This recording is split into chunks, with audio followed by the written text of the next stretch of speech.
Good morning. Um, this whole no snoozing thing that I mentioned, today it went a little too far. I woke up today, or at least my brain woke up at like 5:30, even though my alarm was at 6:45. And I sort of managed to like half fall back asleep, but also not really. Um, this is crazy to me, honestly. I have been such like long sleeper, let's say. Like I feel like my body has naturally wanted to wake up at 11 a.m.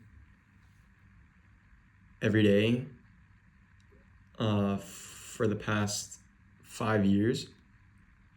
And I've actually thought to myself, this is so annoying. Like I got so annoyed, or I get so annoyed that it was so hard for me to wake up in the mornings. Like get up, and I guess I could like physically get up, but I would just feel so much dread. Like I would just feel like, oh my God, like I just want to keep sleeping. Like my body just was like asking me like, please, let's just keep sleeping. So yeah, I feel like it would definitely affect my mood and my energy. And now I feel like, I don't know. We'll see how this pattern stabilizes, but now I feel like I'm getting some control over my, body's wake up time back. And I can not only consciously tell myself, hey, I want to wake up early and just have slower mornings, but like awake mornings, so I can, I don't know, just like not feel rushed in the mornings, just feel like I have more time. So I can not only consciously tell me that, but then I can actually do it and like feel good doing it. Like I don't want to be swimming upriver. Like I don't want to be like, oh, I want to wake up early, but then every day hate waking up early because my body's just asking me to go to sleep. And it's not what's going on. Like now it's like I'm waking up early and my body's like, all right, let's go. Let's wake, like time to, rise and shine. So again, I don't know if maybe there's just other hidden factors these days, and my body will revert. That's okay too, but I think as I've still learned my lesson here, at least with like the no snoozing thing. Or if it is just like a result of no snoozing and sort of this mindset change, then I guess so be it. Then I guess I've regained control over my mornings. But yeah, but I also don't want to go. I don't want it to go too far because today I didn't even go to sleep that early. Like I went to sleep. I probably fell asleep at like 11, and then I woke up at 5:30. So that's really only 6 hours and a half. Like that's too far. I do want to be sleeping well. I don't know.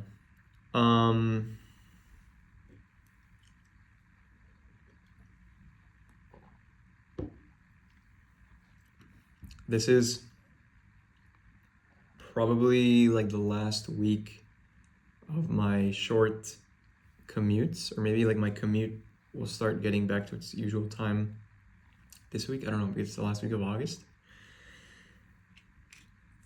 August, everyone in Spain goes on vacation, and so my commute is literally cut by half. So my commute in the morning is usually 40 to 45 minutes.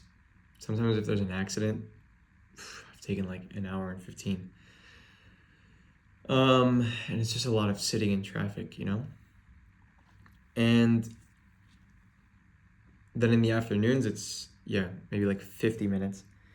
But then now with no, it's pretty much cut in half. Like now in the mornings, it's like 25 minutes, and in the afternoons, it's like 30. And I remember last year, I felt so happy being in August and being able to not have this commute, and then I did feel a sense of dread as I sensed the traffic coming back. And I'm kind of just like preparing myself because I don't want to feel that same dread. Which is another thing. Like I've gone through phases with dealing with my commute.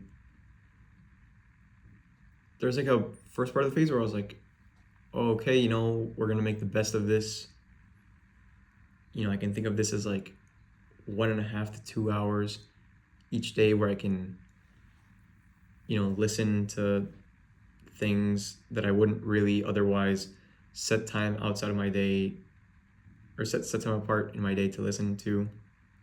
So I've definitely read or listened to a bunch of audiobooks, podcasts, discovered new music. So that's all been cool. And that actually lasted quite a while. But then sometime, I think in like March or April of this year, I started feeling weird with my commute. And I've sort of chalked it up until now, thinking that it's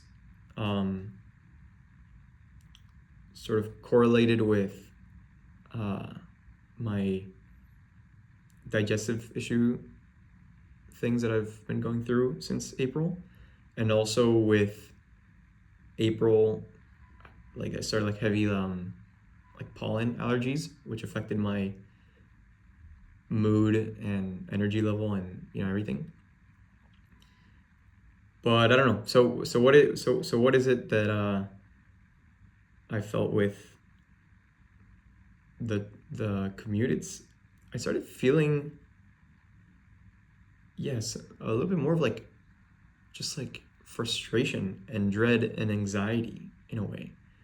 Like I would open up Waze and I would see that like either there was like a traffic buildup or like an accident, and I would just be filled with this feeling of like, oh,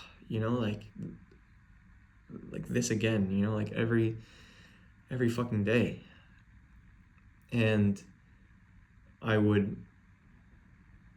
then I would start listening to my things, and then I would just be like tired and like I just couldn't really concentrate on things that I was listening to, or they would like my head would just feel like I would just feel like a pressure in my head where like listening to something would actually make me feel worse. And then I would just like look at my ETA and I would see that like I still had like 30 minutes left in my commute, and like I would just feel like, oh my god, like I just don't want to be driving. I just want to be home. Like fuck this, But then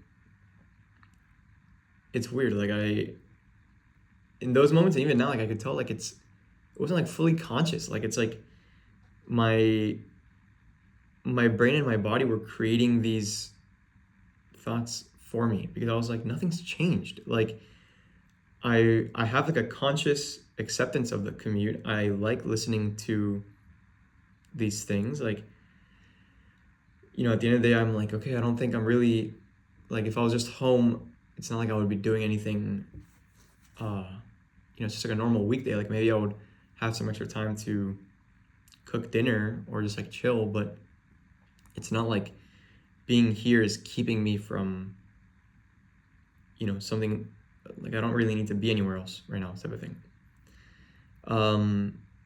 So like I said, like consciously, like nothing would really change, but then I would still just get these thoughts and feelings like bubble up that I didn't know where they were coming from. And then also, I guess, yeah, with like with the digestive thing, then I had some like nausea episodes while driving, and so that made it worse, because then every time I drove, I felt like, okay, let's self-monitor. Let's see if I'm gonna get freaking nauseous and feel like shit again.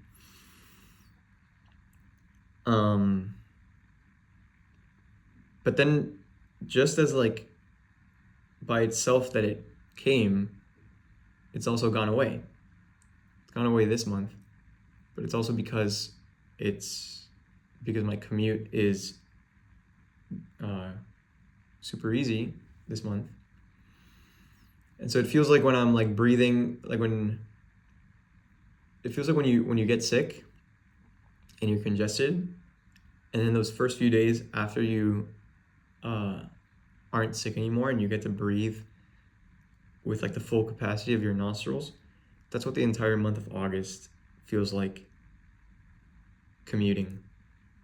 And then September comes and people come back from vacation, and then feels like being sick again and not being able to, and only being able to breathe out of one nostril, or sometimes it's like when both get clogged up, And so I guess, yeah, this is all just me wondering if I have any conscious control over controlling this frustration and anxiety over my full traffic commute. Because I used to be fine with it, then I wasn't fine with it. Now I'm fine with it now, but I don't know if it's because of the commuter, So it's basically I'm waiting to see, when the traffic comes back, I'm gonna be like, okay, body, how are we feeling about this? Like, are you getting anxious again? Are we okay with this? Can we just go back to vibing and chilling and listening to audiobooks and listening to whatever? Or are we gonna have an issue here? But yeah, I think this week I checked the Waze before filming this, and it still looked like there wasn't much traffic. So I think this week is gonna be my last week of half-time commute, and then I guess starting next week we see how we do. Okay.